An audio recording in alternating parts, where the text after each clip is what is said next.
Olá a todos, espero que todos estejam bem. A gente vai iniciar agora a nossa aula expositiva de 2020. Como vocês devem saber, o professor deve ter comentado, a nossa aula geralmente é uma aula mais prática, onde a gente apresenta os experimentos que a gente realiza dentro do nosso Student Chapter aqui na Universidade Federal. Porém, dessa vez, a nossa aula vai ter que ser um pouco diferente. A gente vai tentar trazer o máximo de vídeos dos nossos experimentos ou de experimentos parecidos com os nossos, tentando explicar então os princípios que eles possuem, como eles funcionam. É, Meu nome é Tiago Júnior de Bortoli, eu sou presidente do SPY nesse ano de 2020 e como vice-presidente a gente tem o Guilherme Canerim Marcelino, que é presidente do OSA também e vice-presidente do SPY. Bom, o que inicialmente é o SPY? Vou apresentar um pouquinho para vocês terem uma noção do que é o SPY. O SPY é uma sociedade internacional sem fins lucrativos que foi fundada em 1955. O objetivo principal do SPY é promover uma abordagem interdisciplinar da ciência e da aplicação da luz. Então, o SPY é fortemente focado então, em coisas que envolvem ótica e fotônica, principalmente com aplicações de luz. E ele provê fundos para estudantes, para os student chapters, ou para esses grupos de estudantes que estão espalhados pelo mundo inteiro, a fim de fomentar então a divulgação da ótica ao redor do mundo. Então, o objetivo principal do SPY não é uma organização que tem fins lucrativos, e sim uma organização que quer promover o estudo da ótica ao redor do mundo por meio de eventos e inúmeras coisas que eu vou mostrar mais à frente para vocês saberem que o SPY promove. Bom, o SPY ele é composto por cerca de 255 chapters que estão espalhados pelo mundo inteiro e eles estão presentes em todos os continentes, em todos os 5 continentes e em mais de 166 países. Então tem uma distribuição muito grande de student chapters pelo mundo. Os student chapters eles promovem o SPY promove aproximadamente 25 fóruns, exposições e programas educacionais por ano, tanto na Europa na América do Norte, Ásia e Pacífico Sul. Então, existem vários eventos para divulgação dos estudos em ótica que são promovidos pelos Student Chapters e também pelo SPY. O SPY forneceu, em 2019, cerca de 5,6 milhões de dólares em programas educacionais. Então, é uma organização que fornece muito dinheiro para programas educacionais e incentiva, então, o estudo da ótica, da fotônica e também da luz. Dentro de todos esses student chapters, o nosso está localizado aqui, então, em Florianópolis, e a gente tem cerca de 5 student chapters espalhados pelo Brasil. O nosso student chapter foi fundado em 2012 e de lá para cá somente cresceu em número de pessoas e adeptos dessa divulgação dos estudos em ótica. Bom, eu vou falar um pouquinho agora então sobre os eventos que o SPY promove. Existem vários eventos que são financiados diretamente pelo SPY, como, por exemplo, programas de visita. Na nossa universidade, no nosso SPY, no nosso Student Chapter, a gente recebe todo ano professores vindos de outras universidades, normalmente universidades internacionais, que vêm para compartilhar os seus conhecimentos conosco sobre ótica, fotônica, sobre os estudos que eles realizam em outras universidades vinculadas ao SPY também. E, além disso, a gente tem também, por exemplo, programas educacionais, onde são fornecidos recursos para programas educacionais, para que a gente divulgue, então, nossos estudos em ótica e fotônica. Temos também viagens fornecidas a autores, a membros do SPY, que fazem parte do SPY. Essas viagens são financiadas pelo Student Chapter. E toda uma outra infinidade de programas, programas de ciência, enfim. Esses são os programas que são fornecidos diretamente pelo SPY. E existem também uma outra parte que são os eventos realizados pelo nosso Student Chapter. Esses eventos eles são financiados pelo SPY, então todo ano a gente recebe uma ajuda financeira do SPY para a gente promover os estudos em ótica e fotônica. Dentro do nosso Student Chapter, a gente realiza vários eventos durante o ano, que são, por exemplo, reuniões, visitas a empresas. A gente realiza também concursos de experimentos, onde a gente promove a interatividade entre os membros para que desenvolvam experimentos relacionados à ótica e fotônica. Esse ano também a gente promoveu alguns eventos diferentes, como por exemplo um concurso de fotografias, onde o objetivo era, por exemplo, era tirar fotos do sol, do pôr do sol com a melhor qualidade possível. Então os membros puderam interagir, aprender um pouco mais sobre parâmetros de fotografias, como ajustar esses parâmetros. E tem uma série de eventos também. A gente promove também eventos sociais, como por exemplo churrascos, ida à praia, e assim para que a gente possa interagir dentro do nosso Student Chapter. E para fazer parte do nosso Student Chapter, para desfrutar de todos esses benefícios que a gente falou, é necessário uma pequena anuidade.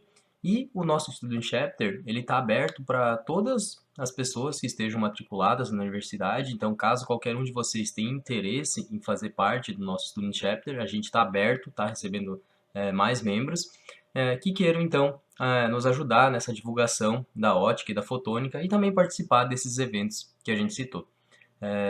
Agora a gente vai passar, então, para a parte do nosso conteúdo. Essa era a nossa apresentação sobre o que é o SPY, o que a gente faz, para vocês se localizarem um pouco. E agora a gente vai começar a explicar então um pouco sobre os conceitos que a gente vai tratar nessa nossa aula. Bom, pessoal, o que é a luz? Do ponto de vista da física, segundo a teoria ondulatória da luz, a luz é uma perturbação nos campos elétricos e magnéticos causado pela aceleração de cargas, ou elétrons, e que se propaga no espaço na forma de uma onda eletromagnética. Analogamente a uma onda no mar, onde o que oscila é a água, em uma onda de luz, o que oscila são os campos elétricos e magnéticos. A onda então se propaga no espaço com uma velocidade bem definida, possui amplitude, fase e um comprimento de onda relacionado à sua frequência. O que muitos não sabem é que a luz visível representa apenas uma ínfima porção do espectro eletromagnético. Raios gama, raios X, raios ultravioleta, raios infravermelho, micro-ondas e ondas de rádio são todas ondas eletromagnéticas. O que diferencia a luz visível das demais é que nossos olhos possuem células sensíveis às frequências correspondentes à faixa entre 400 nanômetros e 700 nanômetros, o que chamamos faixa visível. Essa faixa abrange desde violeta, passando por azul, verde, amarelo, laranja e, enfim, vermelho. Para se ter uma ideia, o comprimento de onda da luz verde, que fica na faixa de 532 nanômetros, é cerca de 100 vezes menor do que o diâmetro de um fio de cabelo. É muito pequeno. A luz branca é nada mais, nada menos do que a combinação de todas as cores. É possível separá-las usando um prisma, como da foto abaixo, ou mesmo usando uma grade de difração. Aqui temos um vídeo interessante que mostra como as grades difrativas são mais comuns na nossa vida do que a gente imagina. Usando um CD comum, observe a luz refletida pela superfície metálica no lado onde a música é tocada. Mude o ângulo de incidência da luz no CD e observe. O que você percebe? Uma rede de difração é composta de um grande número de linhas muito próximas. O CD contém linhas concêntricas que armazenam a informação para leitura pelo laser no aparelho, onde a música ou dados são reproduzidos. Estas linhas funcionam como uma rede de difração e decompõem a luz branca nas suas cores constituintes. Isto ocorre porque a luz pode ser vista como uma onda, e como toda onda possui uma amplitude e um comprimento de onda. Uma fonte de luz emitindo luz branca, como um sol ou uma lâmpada, está emitindo ondas com todos os comprimentos de onda possíveis dentro de uma faixa conhecida como a da luz visível. A luz visível, ou seja, aquela que conseguimos enxergar, é apenas uma pequena faixa dentro de todas as possibilidades que os comprimentos de onda da luz podem assumir. A luz branca que chegou à superfície do CD não continha apenas um tipo de onda, mas sim ondas com todos os possíveis comprimentos da faixa visível. Cada uma destas ondas saiu do CD em um ângulo um pouco diferente, dependendo do seu comprimento de onda. Ondas com menor comprimento, de cor violeta, irão sair em um ângulo diferente das de comprimento sucessivamente maior, de cores azul, verde, amarela, laranja e vermelha. No nosso cotidiano, existem várias fontes de luz. Para nós, seres humanos, a fonte mais importante de luz é o Sol. O Sol, ao contrário do que muitos acreditam, não é uma bola de fogo, mas sim uma grande massa de gás e plasma, composta majoritariamente de hidrogênio e hélio, e que produz energia por meio da fusão nuclear. A luz produzida no Sol tem um espectro muito amplo, o que faz com que sua luz visível aparente ser branca. No entanto, o Sol não produz somente luz branca. Quando buscamos o Sol, durante o inverno, o que nos aquece é a luz infravermelha, responsável pela transmissão de calor por radiação. Quando usamos protetor solar, procuramos nos proteger dos raios ultravioleta, que são nocivos para as células da nossa pele, causando queimaduras e, em alguns casos, até câncer.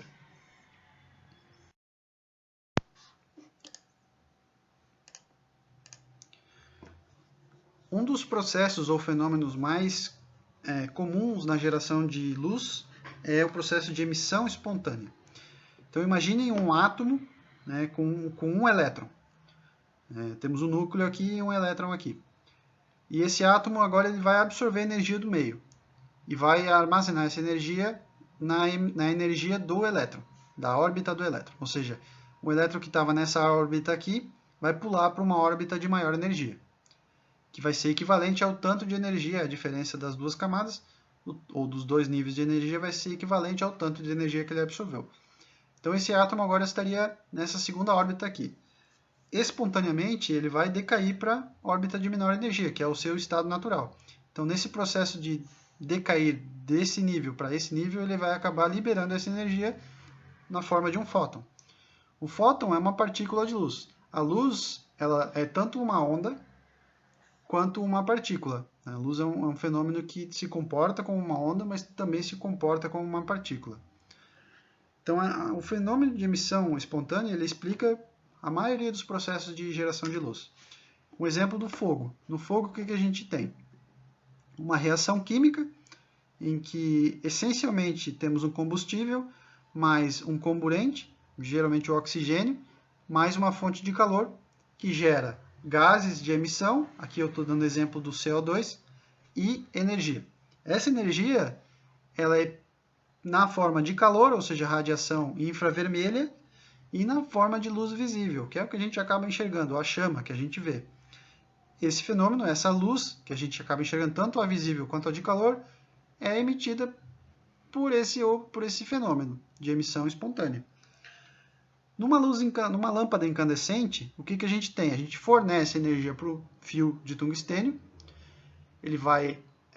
os átomos do fio vão absorver essa energia elétrica e vão emitir ela em formato de luz, vão reemitir ela em formato de luz, também governado pelo fenômeno de emissão espontânea. Numa lâmpada CFL, o processo é um pouco mais complicado, mas também segue a emissão espontânea. O que acontece? Temos eletricidade e dentro do bulbo temos argônio, que é um gás nobre, e o vapor de mercúrio. Então essa combinação desses três fatores aqui acaba gerando no interior do tubo luz ultravioleta, que a gente não consegue perceber com nossos olhos.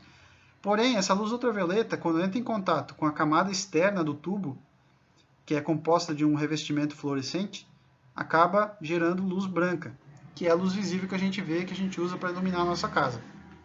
Então temos aqui uma conversão de luz ultravioleta, que é uma luz de alta energia, para luz branca, que é uma luz de menor energia. Também governado pelo efeito ou pelo fenômeno de emissão espontânea.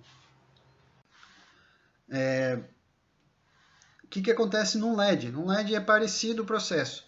A diferença no LED é que toda a luz ela é produzida dentro de um chip semicondutor. A gente fornece energia, os átomos do semicondutor, que podem ser silício, podem ser germânio, podem ser galho, são todos metais ou semimetais. Os átomos eles são excitados, os elétrons sobem para as camadas ou níveis superiores de energia. Quando eles decaem, eles emitem luz de maneira espontânea. Essa emissão espontânea, os fótons, eles são emitidos em todas as direções, sem nenhuma organização. Então, é por isso que essa luz a gente chama uma luz incoerente ou desorganizada. No caso de um laser, o processo é um pouquinho mais complicado e tem um outro fenômeno por trás, que se chama emissão estimulada. Então imagina que temos um átomo aqui que vai absorver um fóton, né? Então ele vai absorver um fóton. Porém, ele já tem um átomo, já tem um elétron no estado excitado, certo? Então, quando ele entra em contato com esse fóton, ele é estimulado a emitir um segundo fóton, né? Que vai ter a mesma fase e o mesmo comprimento de onda, ou a mesma frequência, ou a mesma energia desse fóton que estava passando nas imediações. Ou seja, esse fóton que está incidindo aqui vai estimular o átomo excitado a emitir um fóton com a mesma frequência e a mesma fase. Certo?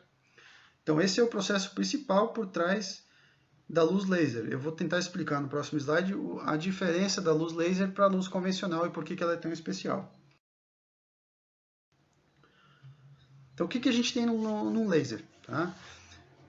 Imaginem que isso aqui seja um meio, né, um cristal, por exemplo, um cristal de rubi ou uma câmara de gás, onde a gente tem vários átomos aqui, que é o método, o meio de ganho do laser, que é o que vai produzir a luz.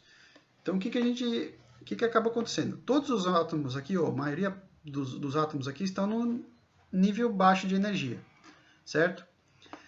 A gente ainda tem aqui, nos dois lados aqui da cavidade óptica, que isso aqui é chamado cavidade óptica, a gente tem um espelho que reflete 100% da luz, ou seja, um espelho perfeito, e um espelho parcial que reflete 99% da luz, os outros 1% simplesmente são transmitidos aqui do outro lado.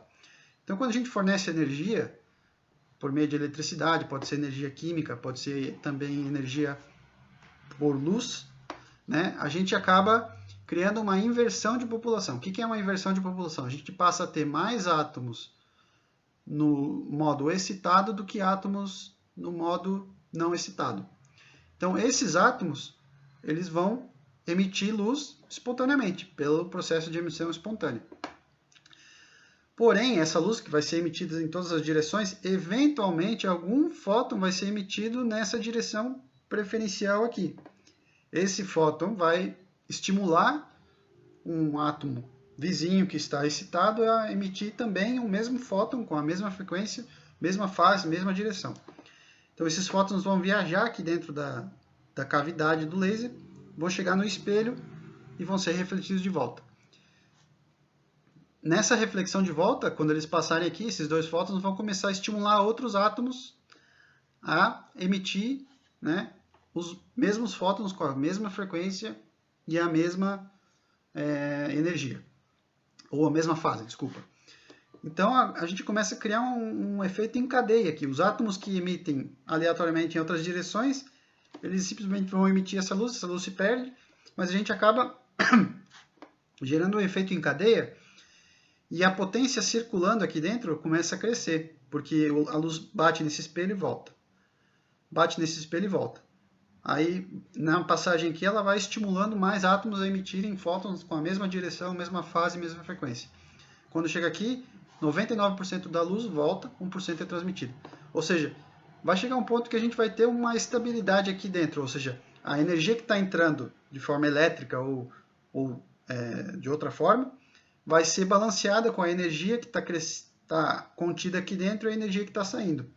Ou seja, a energia que entra vai ser a mesma energia que sai, a quantidade de energia aqui dentro vai ser bem maior, mas o que é a luz especial do laser? Tá? É que toda a energia, toda a luz que está sendo gerada aqui dentro, ela vai ter o mesmo comprimento de onda, ou seja, a mesma frequência, vai ter a mesma fase e vai estar na mesma direção de propagação. Ou seja, isso resulta num feixe laser, né, luz laser monocromático, ou seja, um comprimento de onda só, ao contrário da luz branca, por exemplo, que tem todos os comprimentos de onda. É uma luz coerente, ou seja, é uma luz organizada, todas as ondas estão em fase, elas estão sincronizadas uma com a outra, e é um feixe direcional, ou seja, ele está muito concentrado aqui, ele não se espalha como a luz branca em todas as direções, ele tem tendência de se propagar num feixe bem fininho, né, bem contido, e é por isso que ele é perigoso. Então aqui, uma comparação, né, dos espectros de luzes, por exemplo, a luz do Sol Então aqui temos os comprimentos de onda e aqui uma intensidade relativa. A luz do Sol ela produz todos os comprimentos de onda visíveis com relativamente a mesma intensidade ou parecida. Temos aqui também uma lâmpada fluorescente, que ela vai produzir bastante luz aqui no espectro visível e menos luz lá no espectro infravermelho.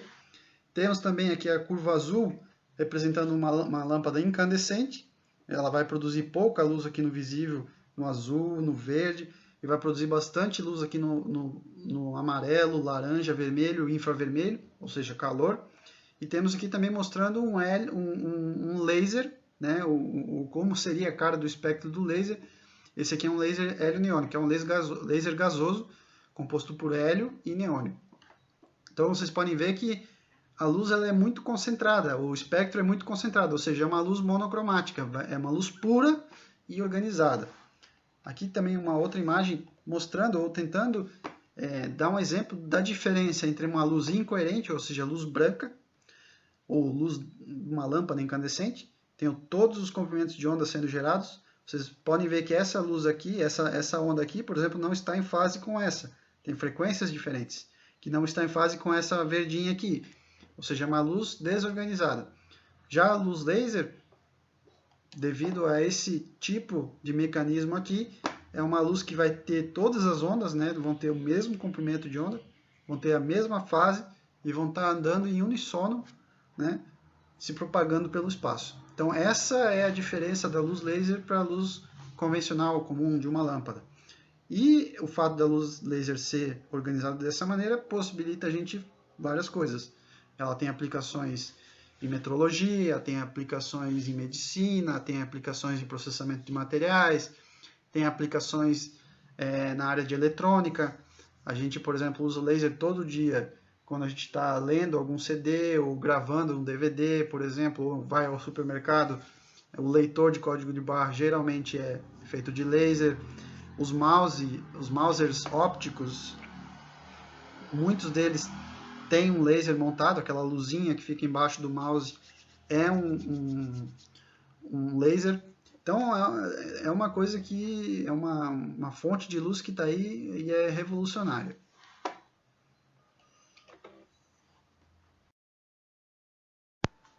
Podemos comparar a luz do Sol com a luz gerada por outras fontes de luz.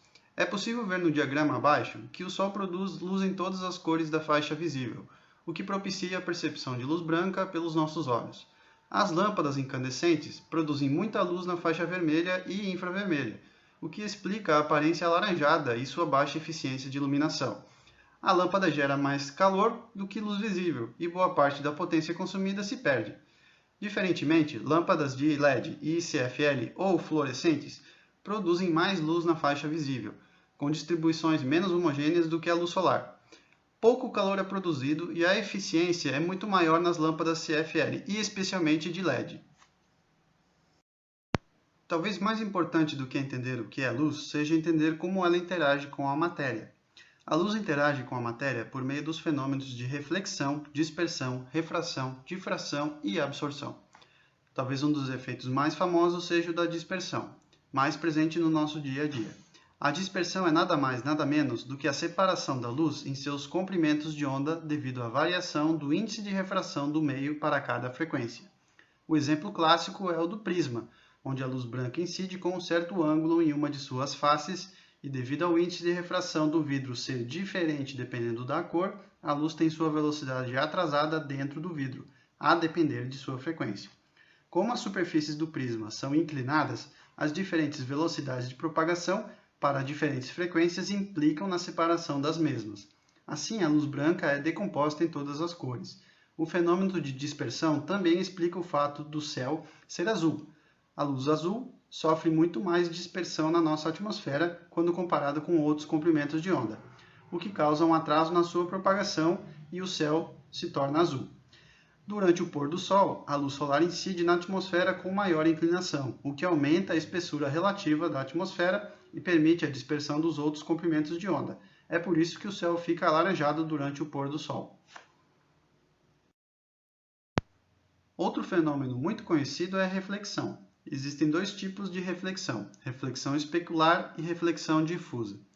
A reflexão especular é a mesma que obtemos em espelhos, reflete todos os raios incidentes com o mesmo ângulo de incidência. É uma reflexão organizada.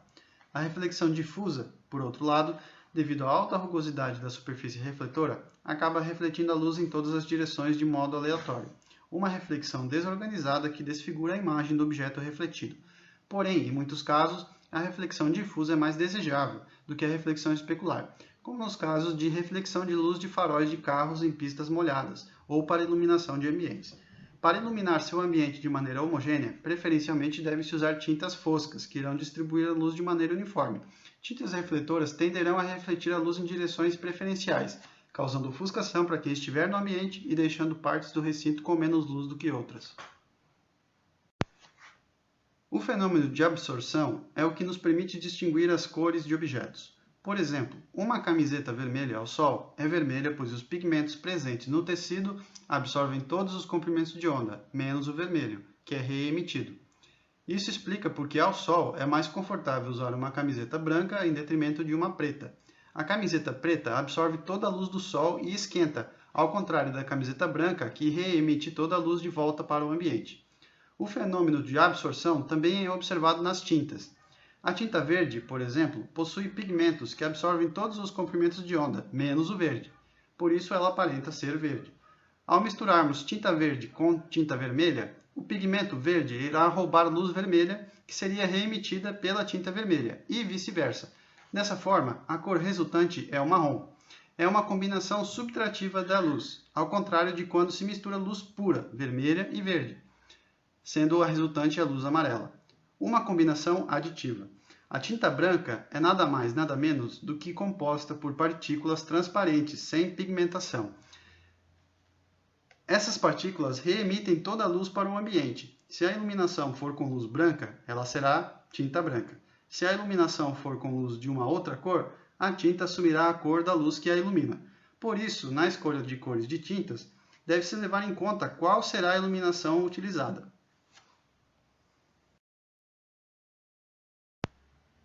O vídeo a seguir exemplifica o efeito de iluminação em objetos que possuem pigmentações diferentes. Iluminação dos objetos. Aqui nós temos objetos de várias cores. Nós temos objeto vermelho, nós temos objeto verde e nós temos objeto azul. Eu vou colocar os objetos de cores primárias em cima e vou colocar aqui o branco, o amarelo e o negro embaixo. Quando eu ilumino com luz branca, você vê perfeitamente todas as cores. Você vê o objeto vermelho, vermelho, o azul, azul, o verde, verde, branco, branco, amarelo, amarelo, preto, preto. Porque o branco contém todas as componentes. Quando eu ilumino, esses objetos estão devolvendo para o seu olho todas as cores. Se eu tirar o branco e ligar o vermelho, então o vermelho continua sendo visto, claro. O amarelo, que contém a capacidade de devolver o vermelho, também continua sendo visto, claro. O branco, obviamente, tem a capacidade de devolver todas as cores, também continua. E os demais passam a ser preto. Eles têm a incapacidade de devolver a luz vermelha. Se eu ligar o branco de novo, você vê que o azul e o verde ficaram tão negros quanto, ficaram tão pretos quanto o próprio preto. Porque toda a luz que eu joguei foi absorvida. Isso pode ser feito agora se eu trocar, colocar o verde. Se eu colocar o verde, obviamente as coisas se invertem. Lembre-se, o verde, o amarelo e o branco ainda vão continuar vistos. Mas, por quê? Porque o verde devolve o verde. Estou jogando o verde, ele me devolve. O amarelo também tem a capacidade de devolver o verde, então também devolve. E o branco tem a capacidade de devolver tudo, também eu vejo. Agora, o vermelho e o azul ficaram negros sob a iluminação da luz verde. Se eu alternar a luz vermelha e a luz verde, com a luz vermelha você vê alguns que são negros, com a luz verde você vê outros que são negros. Se eu ligar as duas simultâneas, as cores que contêm verde e vermelho passam a ser vistas novamente. O próprio vermelho é visto, o próprio verde é visto, o amarelo é visto amarelo, o branco é branco e o único que ficou negro agora é o azul e o próprio negro.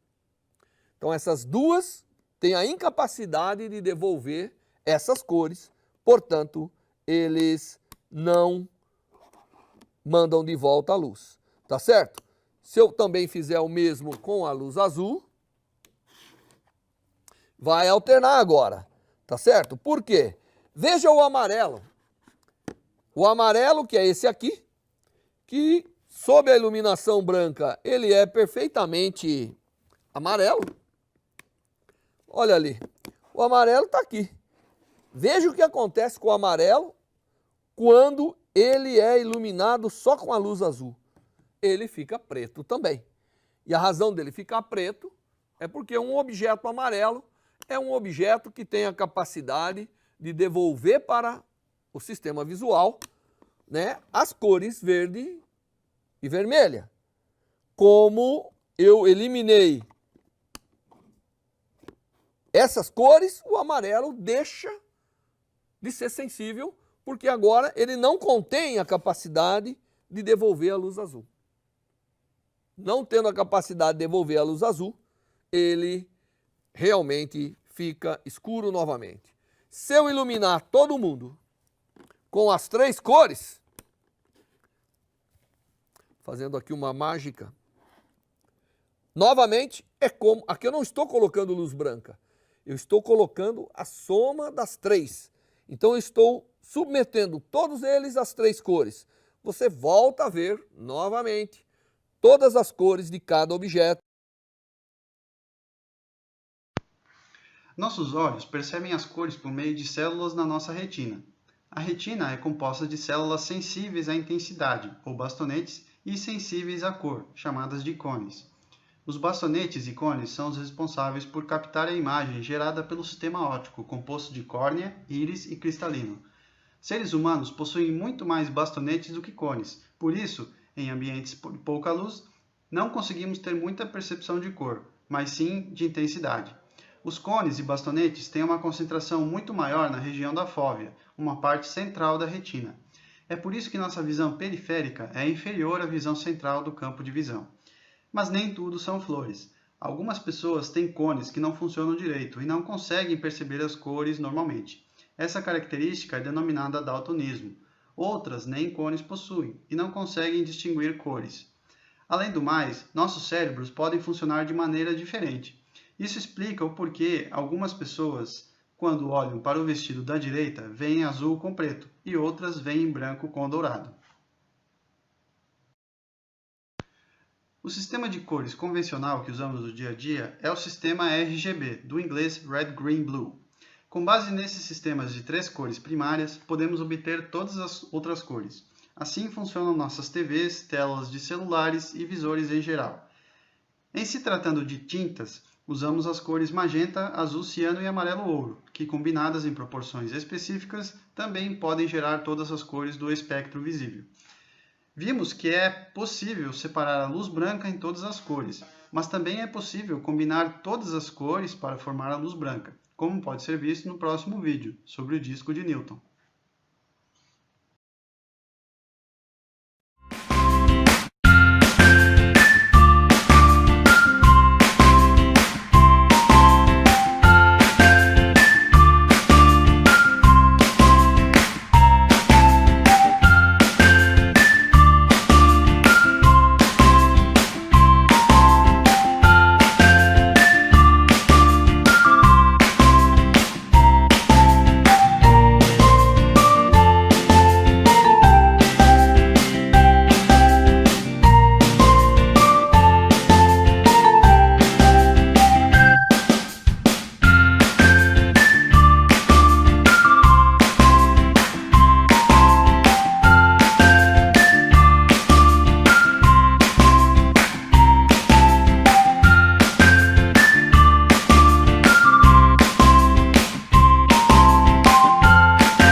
Vamos falar um pouco então sobre as unidades de medida da luz.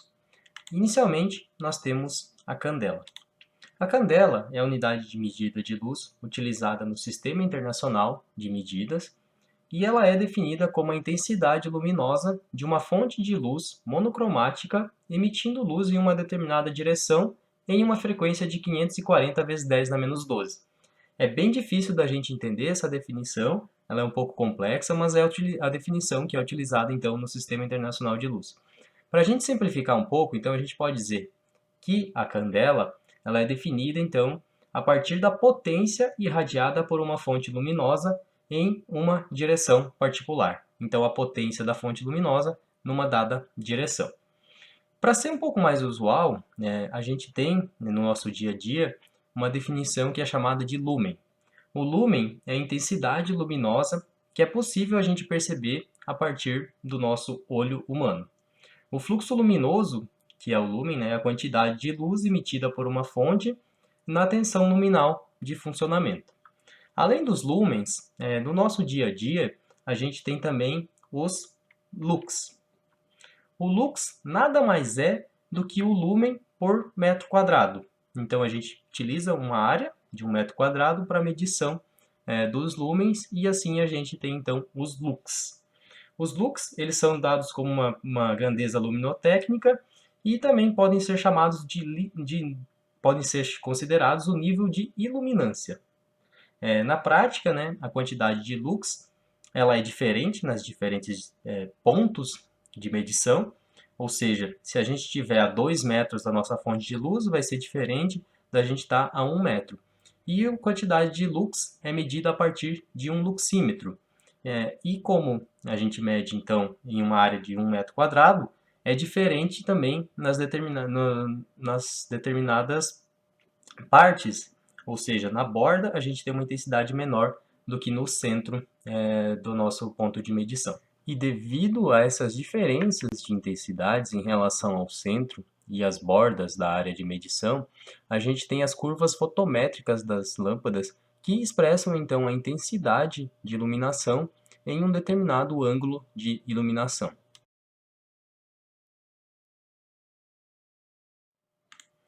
Quando a gente fala em curva fotométrica, a mesma se refere à curva de distribuição de intensidade luminosa. A curva de distribuição de intensidade luminosa, ela nos mostra como é distribuída a luz de uma fonte luminosa em diversas direções do espaço. Cada luminária ela possui uma curva particular de distribuição de luz.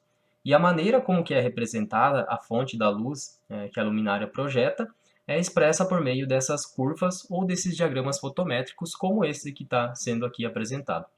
Entender essa fotometria é fundamental para uma boa utilização de informações, como, por exemplo, o fluxo luminoso, a direção e também a intensidade luminosa. As curvas de distribuição de intensidade luminosa são curvas polares que descrevem a direção da intensidade em que a luz é distribuída, em termos do centro da fonte de luz. Então, a gente tem um centro e a gente tem as duas direções e a gente vê a distribuição da fonte da luz nessas direções. Para encontrar as intensidades da luz, são medidos vários ângulos, como esses aqui apresentados, verticais ao redor da fonte da luz. Então, a gente tem uma porcentagem, vários ângulos, e a gente tem, então, a intensidade da luz dada nesses diferentes ângulos. Agora, a gente pode ver aqui a nossa iluminância, que é medida com um aparelho chamado luxímetro, que a gente comentou antes, e ela é medida a uma determinada distância da nossa fonte de luz. Então, a gente tem aqui medições a 1 metro, 2 metros, 3 metros, por exemplo, em uma área de 1 metro quadrado. E isso faz com que a gente meça diferentes valores dependendo da distância da nossa fonte que está emitindo luz. Temos também o fluxo luminoso, que é dado em lumens, então que é a quantidade de luz emitida por uma determinada fonte de luz.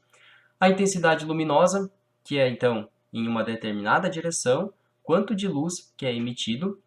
E também a gente tem a nossa curva de distribuição de luz, ou seja, como que a luz se distribui no espaço. Diferentes tipos de lâmpadas têm diferentes tipos de distribuição de luz no espaço. Então, todos esses fatores aqui, por exemplo, o número de lúmens, o tipo de distribuição de luz, vão influenciar na iluminação da nossa sala, ou seja, do nosso ambiente.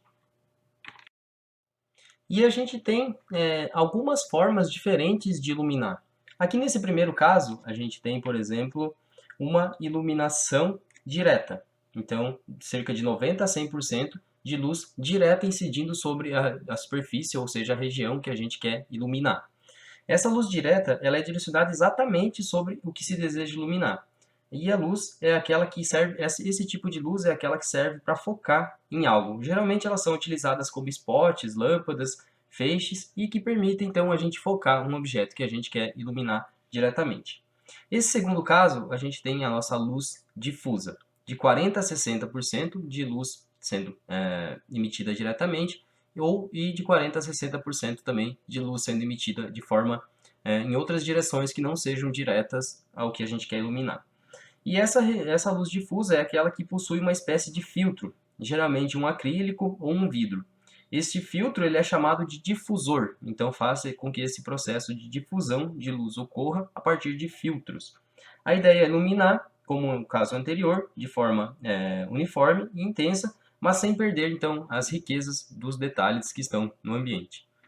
Temos também a forma de iluminação indireta, onde cerca de 90 a 100% da luz não é direcionada diretamente ao objeto que a gente quer iluminar.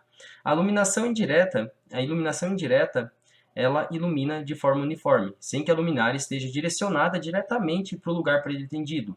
Neste caso, a lâmpada deve estar direcionada a superfícies que refletem o fluxo luminoso e espalham no ambiente. Então, a gente geralmente utiliza isso, por exemplo, em uma superfície refletora que vai fazer com que os raios sejam refletidos e ilumine, então, o objeto que a gente deseja iluminar. E a gente tem aqui, por exemplo, também a luz semidireta, então, também uma variação desses outros tipos de luz, então, uma parte direta, uma parte indireta, ilumina nos dois sentidos. A luz direta e indireta pode iluminar tanto em um sentido quanto em outro, e também a gente tem a semi-indireta também, tipo de luz. Então são várias variações que a gente encontra, porém essas três superiores aqui são os tipos mais comuns de iluminação que a gente encontra. Bom, agora a gente vai falar um pouco sobre a diferença entre watts e lumens. Watts é a quantidade de energia que a lâmpada vai consumir da rede elétrica, ou seja, é a quantidade de energia que vai ser gasta, vai ser usada pela lâmpada. E lumens, então, é a quantidade de iluminação que a lâmpada vai fornecer, vai realizar. Nem sempre a quantidade de watts é igual à quantidade de lumens. Então, a gente tem diferenças entre a potência consumida e a quantidade, ou seja, a medida de luz, o fluxo luminoso gerado pela lâmpada. A gente tem algumas unidades, algumas relações que expressam que, por exemplo, para uma lâmpada incandescente, em média, são necessários, em média, cada watt consumido é emitido cerca de 11 a 14 lumens. E para as lâmpadas, por exemplo, de LED, que são lâmpadas mais eficientes, para cada watt consumido é emitido cerca de 85 lumens pela lâmpada. Então, a quantidade de watts, ou seja, a quantidade consumida de energia, não significa que a lâmpada vai ser mais forte, ou seja, que ela vai emitir mais lumens, não vai emitir mais iluminância. Então, a gente precisa observar em uma lâmpada a sua quantidade de lumens que ela vai emitir. E quanto maior o número de lumens que a lâmpada emita e menor a quantidade de watts consumido, melhor vai ser a eficiência dessa nossa lâmpada. Aqui a gente vai ver um vídeo de como escolher a tecnologia correta de iluminação. Vamos lá, primeira pergunta. O que eu devo considerar quando for comprar uma lâmpada? Bom, a primeira coisa que você deve considerar é a cor da luz, o formato, a tecnologia e aonde ela será instalada. Próxima pergunta. O que significa luz quente e luz fria? Bom, esses termos, eles vêm da temperatura da cor das lâmpadas. A gente conhece como luz quente a luz mais amarela, que é uma lâmpada indicada para ambientes aconchegantes. Então você pode usar na sua sala, no quarto, que ela já vai dar um climinha a mais do que a luz fria. Esse tipo de luz é super indicado para escritórios e cozinhas, e ela deixa as pessoas mais ligadas no que elas estão fazendo. Temos também a cor de luz neutra. Esse tipo de luz é mais próximo da luz natural, então ela não interfere na cor dos objetos. Fica a dica aí para quem faz maquiagem, porque ela não vai interferir na cor do batom ou da base que você estiver usando.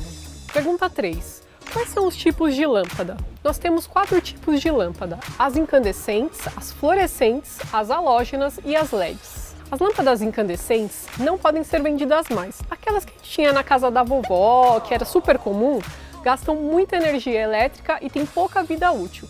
Por isso, as lâmpadas incandescentes que temos hoje disponíveis no mercado são as lâmpadas decorativas de filamento, como essa aqui, por exemplo, que é um filamento carbono. Essas lâmpadas decorativas a gente tem em diversos formatos, como as bulbos, as de formato pera, com efeito cromado e até as gigantes. Já as halógenas são produtos parecidos com as lâmpadas incandescentes, porém elas não gastam tanta energia elétrica e não distorcem as cores dos objetos. A fluorescente economiza muito mais que as duas últimas que eu falei e dura mais ou menos 6.000 horas.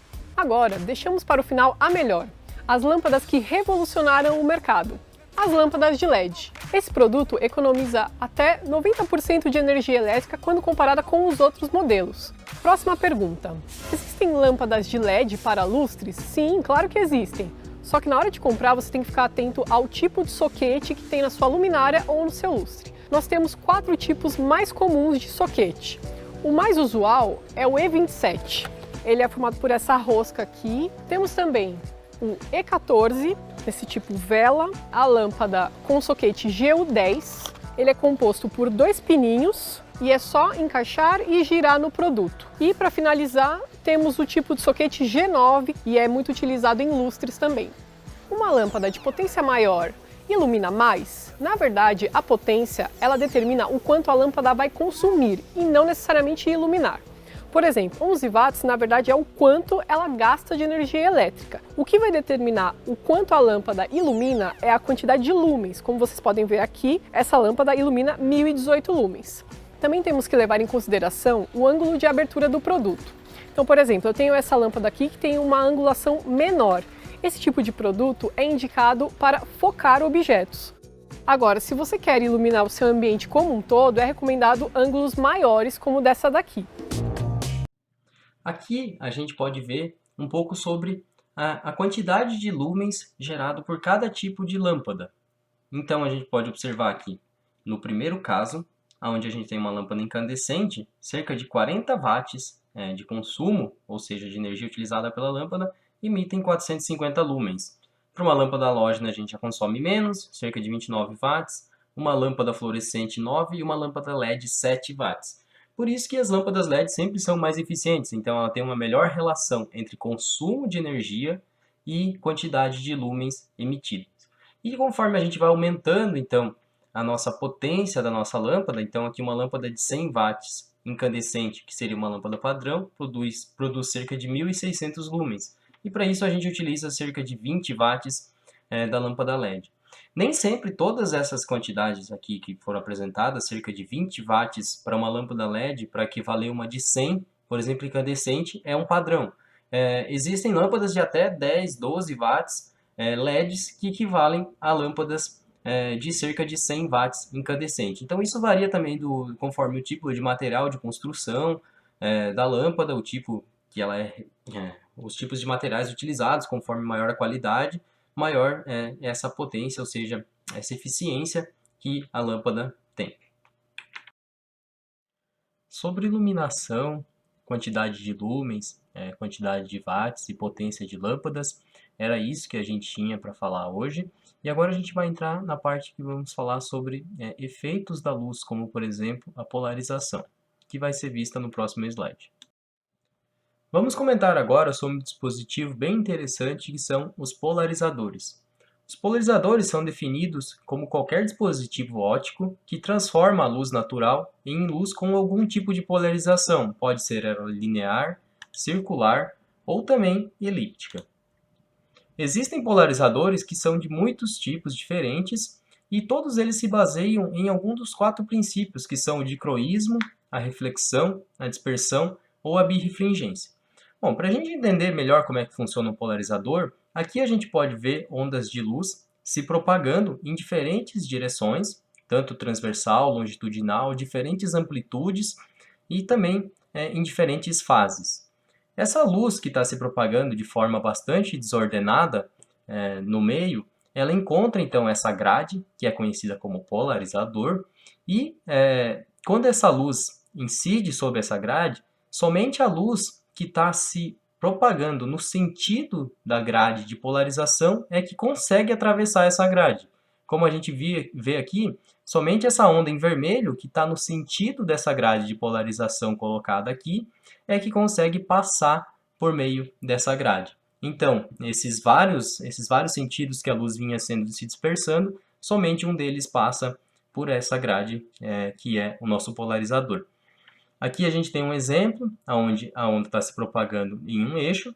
Caso haja um polarizador que esteja então ordenado conforme o eixo de propagação dessa luz, ela irá passar por esse polarizador e seguirá então em frente. Aqui a gente tem a luz se propagando em outro sentido. Se a gente tiver um polarizador nesse sentido aqui desse eixo, a gente vai ver a luz passando por esse polarizador.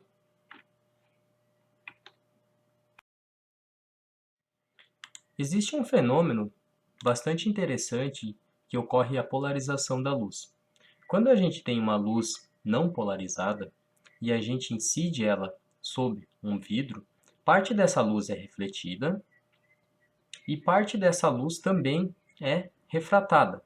Então a gente tem as duas componentes dispersas, parte passa pelo vidro e parte é refletida. Segundo a lei da reflexão, o mesmo ângulo de incidência é o ângulo de saída da luz do nosso vidro, ou seja, é o ângulo que a luz é refletida. E existe uma configuração especial, que é o ângulo de Brewster, que a gente incide a luz nesse ângulo sobre a superfície do nosso vidro, e nesse ângulo em especial, quem estiver observando do outro lado vai ver a luz de forma polarizada. Então vai ocorrer a polarização da luz devido a esse ângulo de incidência. A gente vai poder ver no próximo slide o que o observador enxerga, no caso, o que ele vê quando a luz fica polarizada. Podemos observar aqui nesse slide alguns efeitos dos polarizadores. Por exemplo, nessa primeira imagem, a gente vê que tem bastante reflexos das árvores e da parte externa, e isso se dá porque a luz está sendo dispersada, por exemplo, em todas as direções, e a gente está observando então todas essas direções de dispersão, de propagação da luz. Nessa segunda imagem, então, a gente utilizou um polarizador. Então, a luz proveniente, ela passou por um polarizador e somente alguns sentidos se propagaram então a partir desse polarizador, e a gente então retirou esses reflexos que tinha sobre essa imagem. Podemos ver essa segunda imagem aqui, onde a gente vê o reflexo de duas pessoas na água, e utilizando então, por exemplo, um óculos polarizado, a gente consegue retirar esses reflexos dessas imagens. Esses polarizadores, eles podem ser utilizados tanto para, por exemplo, para câmeras, ou também podem ser utilizados em algum tipo de aplicação especial, como por exemplo a realização de medições. Os próximos slides eles vão falar sobre a evolução dos televisores e a aplicação específica dos polarizadores em LCDs.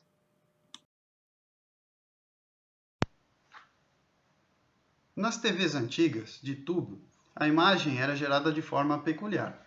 Eram usados 3 tubos de raios catódicos, um para cada cor do sistema RGB, que emitiam luz com intensidade modulada. Um sistema de bobinas magnéticas direcionava a luz dos 3 tubos para um pixel de cada vez na tela. A imagem, assim, era gerada pixel a pixel, fileira por fileira, até completar a imagem. Devido à altíssima frequência das bobinas, era possível preencher todos os pixels da tela 30 vezes por segundo. Para o olho humano, a imagem apresentava ser formada toda de uma vez, pois não conseguimos perceber altas frequências. O volume grande da TV tinha a função de permitir os raios serem direcionados para todos os pixels da tela. Com a evolução da tecnologia, surgiram os painéis em LCD. LCDs, ou Liquid Crystal Displays, são formados essencialmente de uma lâmpada de fundo, geralmente um LED, um primeiro polarizador, a matriz de cristal líquido, uma película de filtros RGB, um segundo polarizador e uma proteção de vidro.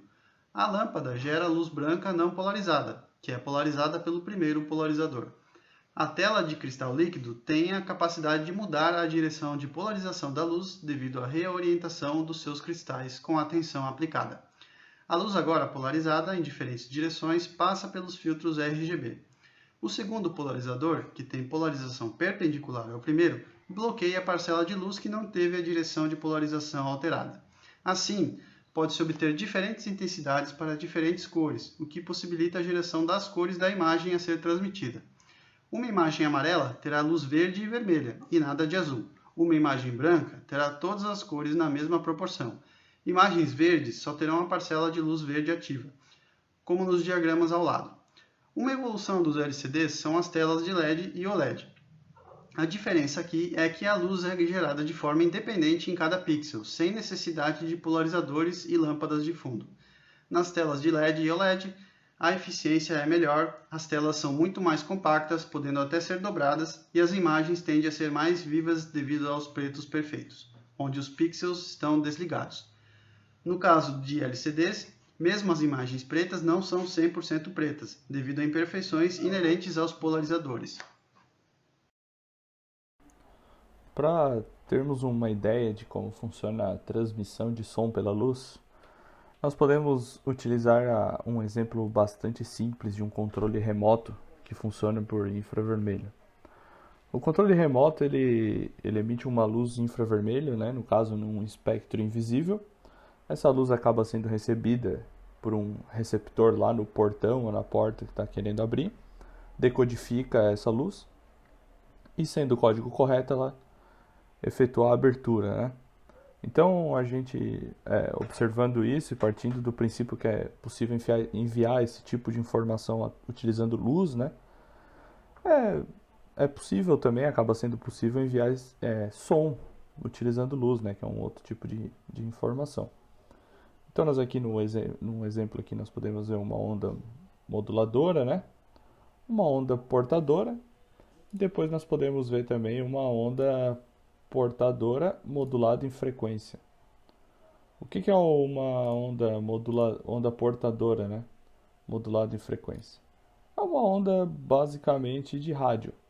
A onda de rádio ela é uma onda portadora modulada em frequência, que transmite o som realizado lá no estúdio de rádio, através de uma antena, para todos os aparelhos que estão espalhados pela cidade ou pela região, através de uma frequência que foi modulada lá no gerador de frequência. Então, no próximo slide, nós vamos poder ver esse experimento que nós temos à direita aqui, sendo executado. Um experimento bastante simples, que usa um aparelho de som, um laser desses comum, um laser pointer, e uma caixa de som. E assim é possível utilizar esse laser para reproduzir som na caixa de som. Então, a gente está filmando esse vídeo aqui para mostrar um experimento que a gente está fazendo para SPY. Estou eu aqui, Patrick, Henrique filmando. Esse experimento, o que a gente vai fazer? A gente vai transmitir som através da luz. Então a gente tem duas caixas aqui. Uma a gente chama de o transmissor, onde ficam os circuitos do laser que a gente tem aqui. A gente conecta um dispositivo que toca áudio. Essa é outra caixa aqui, está o receptor. Usa os conectores P2, que são o conector de fone de ouvido normal, aqueles redondinho comprido. E o nosso amplificador. A curiosidade é que esse amplificador aqui estava estragado numa sucata, a gente recuperou ele. Porque o intuito do experimento é ter baixo custo, Então a ideia não era comprar um aparelho desse que pode ser um pouco caro. Então a gente vai tocar música, vocês vão ver o resultado aí. Então para que a gente ouça a música, a gente tem que mirar os lasers lá naquele orifício onde está o receptor. Isso.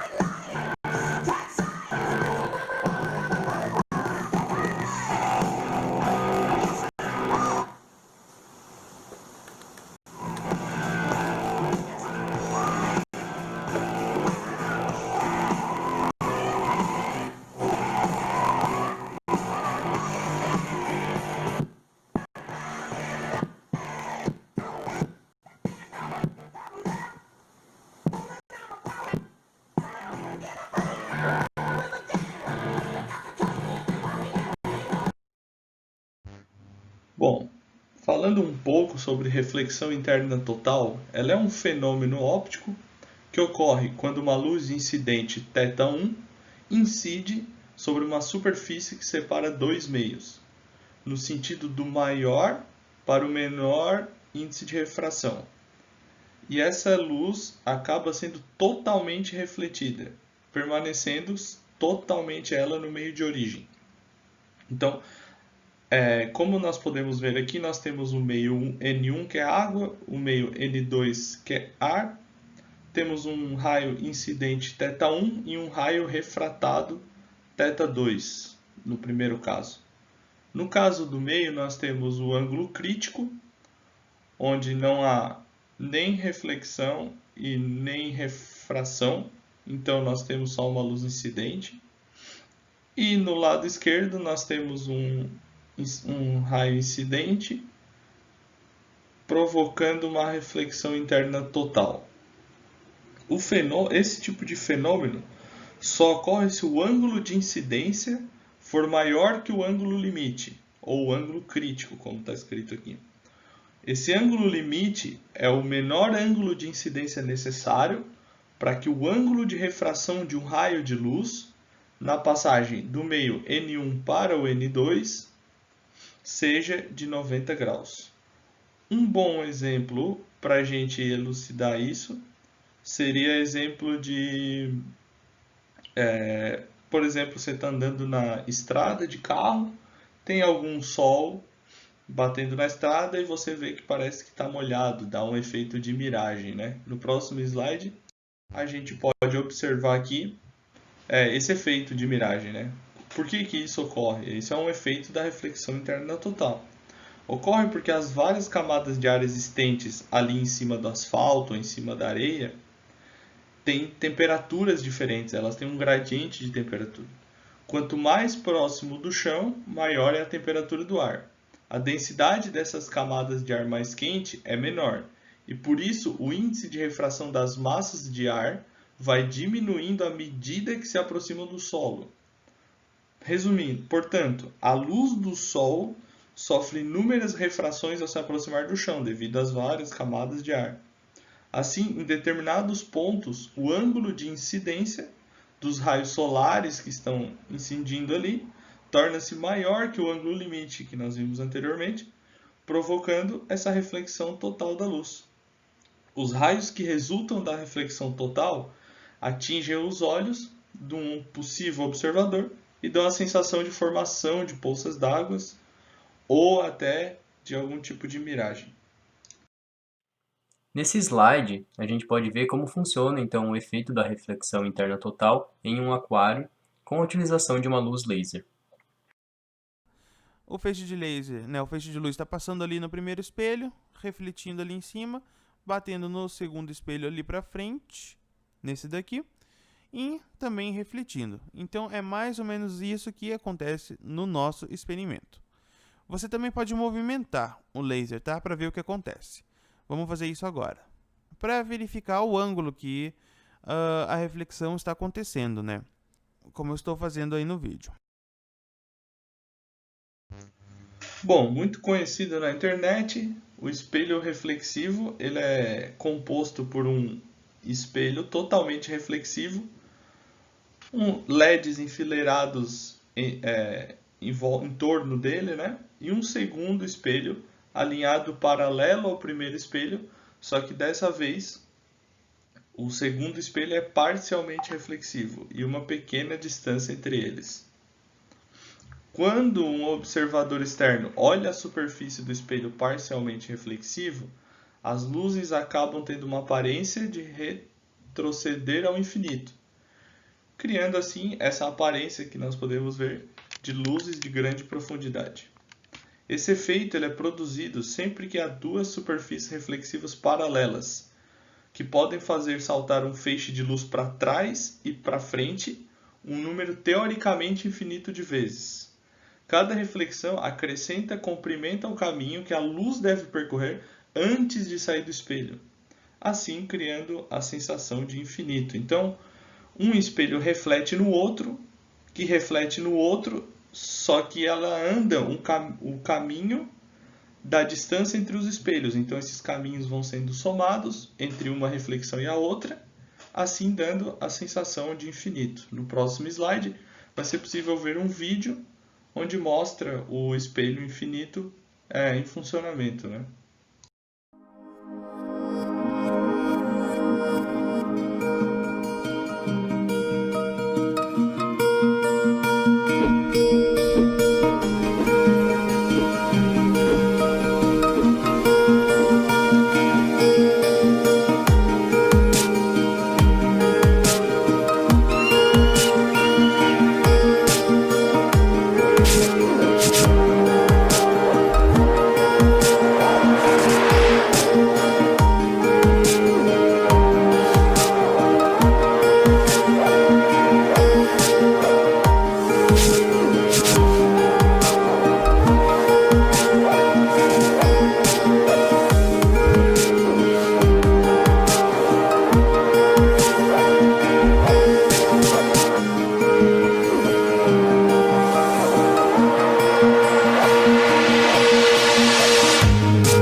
Bom, vamos falar um pouquinho da monga, que é uma atração bastante conhecida em circos, parques, que é onde temos uma mulher aparentemente enjaulada, se transforma em um gorila, destrói a jaula e corre atrás dos espectadores, assim causando susto e o pessoal correndo pela sala, etc.